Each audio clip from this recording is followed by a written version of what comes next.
Bugungi mavzuyimiz 3 fazali 2 cho'lg'amli transformatorni qo'llanish guruhlarini aniqlash.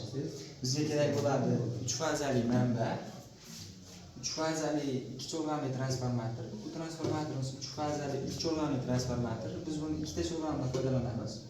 Keyin multimetrlar kerak bo'ladi. Birinchi o'rinda transformatorimizni yulduz uchburchak shaklida ulaymiz.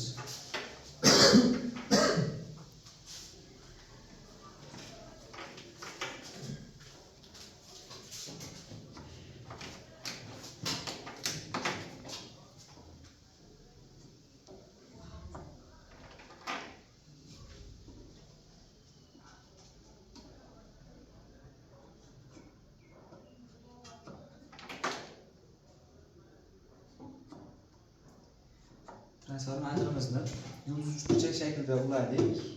Endi kuchlanish beramiz. Liniyalarni qo'yamiz.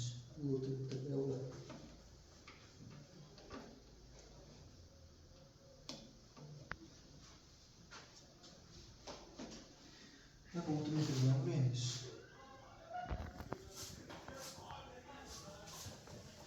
Biz bu laboratoriyamizni o'tkazishda ikkita usul mavjud: fazometr va voltmetr usuli. Biz voltmetr usulidan foydalanamiz. Voltmetr yordamida kuchlanishni o'lchaymiz va parametrlarga solishtirgan holda ulanish guruhini aniqlaymiz. Mana kuchlanishni beramiz.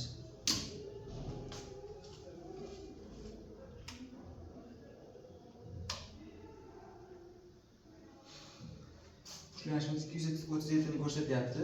Bunday kuchlanishni aniqlaymiz va ulanish guruhini aniqlaymiz.